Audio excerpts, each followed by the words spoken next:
Proclamação do Evangelho de Jesus Cristo, segundo João. Glória a vós, Senhor. Naquele tempo, Jesus exclamou em alta voz: quem crê em mim, não é em mim que crê, mas naquele que me enviou. Quem me vê, vê aquele que me enviou. Eu vim ao mundo como luz, para que todo aquele que crê em mim não permaneça nas trevas. Se alguém ouvir as minhas palavras e não as observar, eu não o julgo, porque eu não vim para julgar o mundo, mas para salvá-lo. Quem me rejeita e não aceita minhas palavras, já tem o seu juiz. A palavra que eu falei o julgará no último dia. Porque eu não falei por mim mesmo, mas o Pai que me enviou, é Ele quem me ordenou o que eu devia dizer e falar. E eu sei que o seu mandamento é vida eterna. Portanto, o que eu o digo conforme o Pai me falou. Palavra da salvação. Glória a vós, Senhor. Pelas palavras do Santo Evangelho, sejam perdoados os nossos pecados. Louvor a vós, ó Cristo. Aleluia, aleluia, aleluia. Quem está acompanhando, hoje já é a sexta quarta-feira de São José, Dores e Alegria de São José. Quem estava acompanhando em casa, levanta a mão. Bem alto, levanta a mão, gente, sem medo. Vamos lá. Quem está em pé aí, vocês podem sentar, tá? Tem cadeira aí à vontade para vocês ficarem bem à vontade de se sentarem. Então, quem perdeu as outras homilias, poderá assistir em casa, tranquilamente. Você vai no YouTube, canal Rádio Shalom Oficial, e coloca quarta-feira, Tarde da Misericórdia. Então vai aparecer todas as semanas. Hoje será a sexta quarta-feira. Nós começamos ainda na quaresma, não me lembro qual foi a data que nós iniciamos, mas de qualquer forma você poderá acompanhar tudo pelo YouTube e recuperar o que você não assistiu, o que você não viu. Amém? Então, qual é a sexta dor e, consequentemente, a sexta alegria de São José? Hoje é quarta-feira, que a igreja sempre dedicou a São José, e na quarta-feira, nesse ano josefino, o Papa concede indulgência plenária a quem participar da missa, rezar uma ladainha, ou acátistos de São José. Em breve vai estar disponível o acátistos de São José, também o ofício de São José, nós estamos preparando.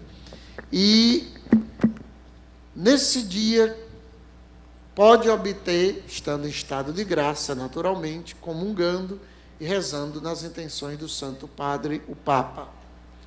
A sexta dor de São José está descrita no Evangelho de Mateus, capítulo 2, versículo 22, onde lemos: José, ao ouvir, porém, que Arquelau reinava na Judéia, em lugar do seu pai Herodes, não ousou ir para lá.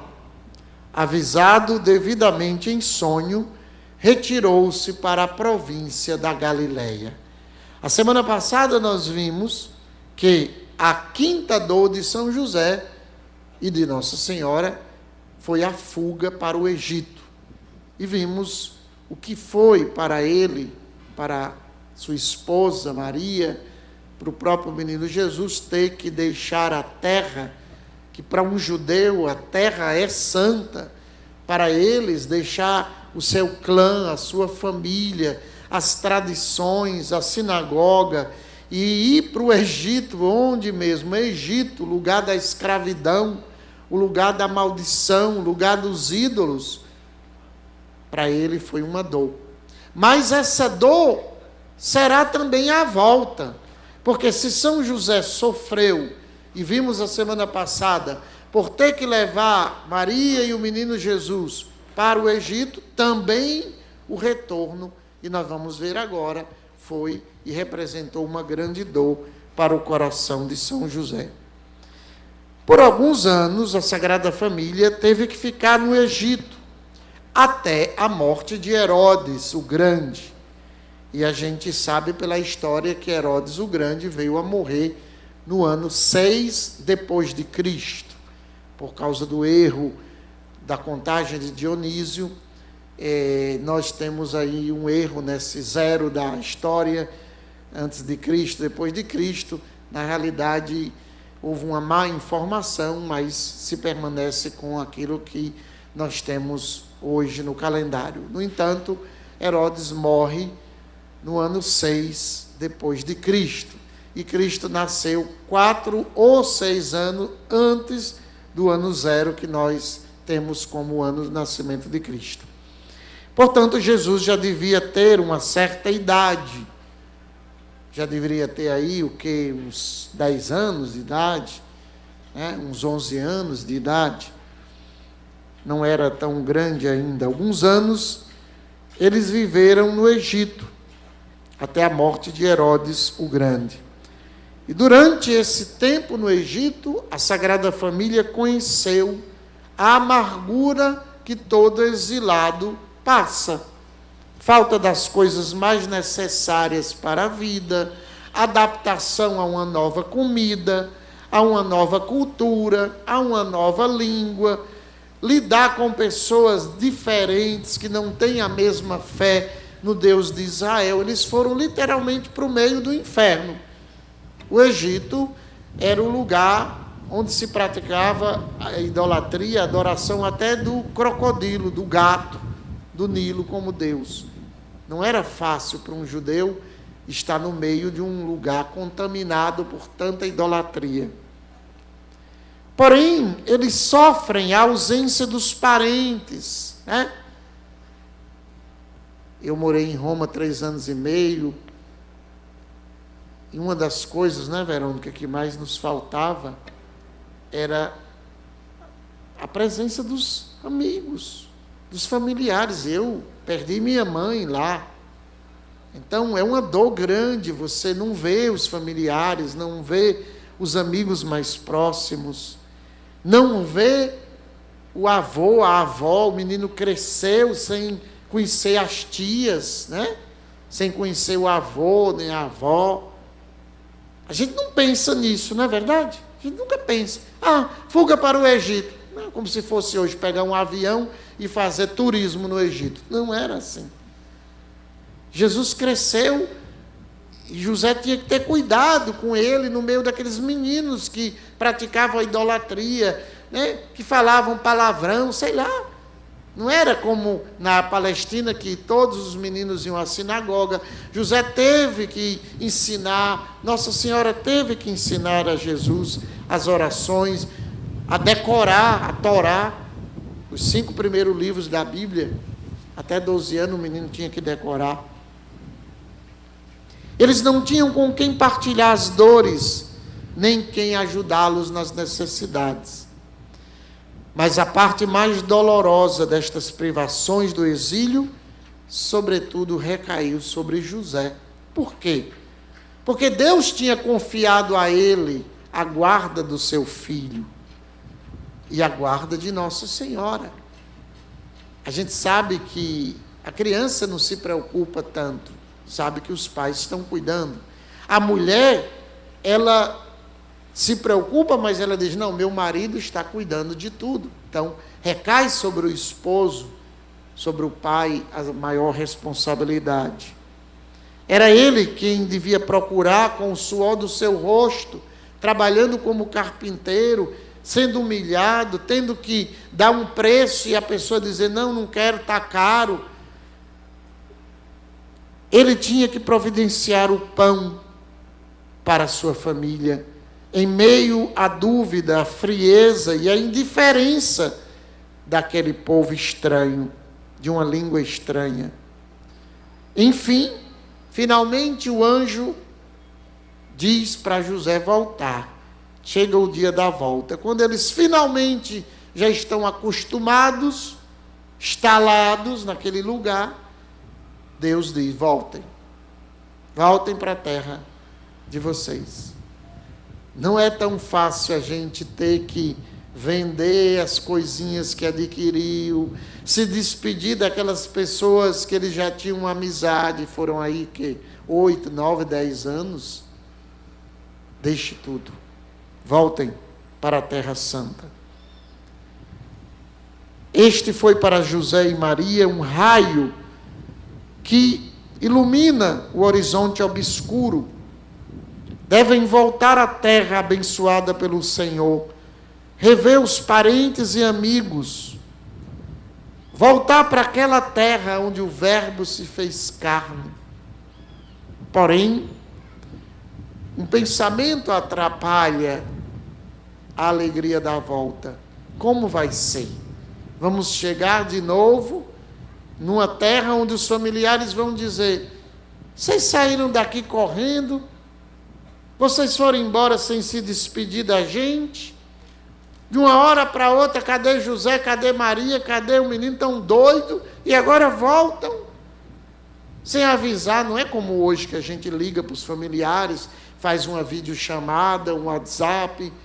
Estou chegando. Não, chegaram de surpresa. Mas o pior, José sabia que lá eles iam ter outros problemas, porque aquele que substituiu Herodes, o seu filho, era igual ao pai. Depois da morte de Herodes, quando ele finalmente foi prestar a Deus conta das desgraças que ele fez, dos crimes que ele cometeu, Herodes o Grande era completamente louco. Completamente louco. O filho dele vai reinar em seu lugar. A volta à terra de Israel apresenta-se para a Sagrada Família acompanhada de grandes dificuldades. Vejamos. Primeiro, a fadiga da viagem de volta. Calor durante o dia, frio durante a noite, a pé do Egito até Israel. Segundo, os perigos da viagem por parte dos bandidos, que aproveitavam, como hoje aproveitam os lugares onde as pessoas passam e são desertos, e eles corriam o risco de serem assaltados e mortos na volta. A falta de provisões para o caminho. Não é fácil fazer uma viagem de longos dias, falta água, o deserto não tem como hoje a gente para dormir, se alimentar. O próprio menino Jesus era grande demais para ser levado no braço e pequeno demais para caminhar. Eu ontem à noite fiquei pensando nisso, né? Ele era grande demais para ser levado no ombro e pequeno demais ainda para aguentar uma caminhada tão grande. Tudo isso José teve que resolver, teve que pensar. Porém, o que dava força à Sagrada Família? O conhecimento, repita comigo, o conhecimento da vontade divina. Da vontade divina. Tudo isso confortava aquele casal. Aquele É Deus quem quer. Então, se Deus quer, se é vontade de Deus, eu vou obedecer a Deus. Não temos na vida morada estável. Não podemos nunca dizer: agora eu estou em paz, estou gozando da felicidade eterna, nada mais vai me tirar a paz. De uma hora para outra tudo muda. Você está aqui, recebe um telefonema, uma notícia, tem que viajar, tem que correr para o hospital, perdeu o emprego. São tantas as dificuldades que nós enfrentamos. A Sagrada Família, porém, supera as dificuldades porque crê na vontade de Deus. Ao chegar na Terra Santa, no solo palestino, José fica sabendo que agora no lugar de Herodes está Arquelau, o filho de Herodes. que recebeu do César Augusto a metade do reino do pai e passou a ser chamado de tetrarca. Arquelau, filho de Herodes o Grande. Porém, esse filho herdou a ambição e a crueldade de Herodes. E o anjo diz, como vimos no início, não fique na Judéia, porque na Judéia quem reina é Arquelau. E ele é ruim ou pior do que o pai. O que é que José vai fazer agora? Vai permanecer na Judéia como ele gostaria, onde estavam lá os pais de Maria, em Jerusalém? Não. Vai ter que ir para Nazaré. Vai ter que voltar novamente para a sua cidade natal. Nesta incerteza, José recorre à oração. E é o anjo quem o ilumina. Vá para a Galileia. Em meio a estas alternâncias de viagens fadigantes, de incerteza, de fuga, José vai perceber a grande verdade de que naqueles acontecimentos que a Sagrada Família e o menino Jesus está sofrendo, ali está o pré-anúncio ou prenúncio dos sofrimentos da igreja. A igreja será sempre perseguida pelo diabo e pelo mundo. Ali, José e Maria sofrem o que tantos cristãos irão sofrer e continuarão sofrendo e ainda hoje sofrem no mundo inteiro. A perseguição, a intolerância.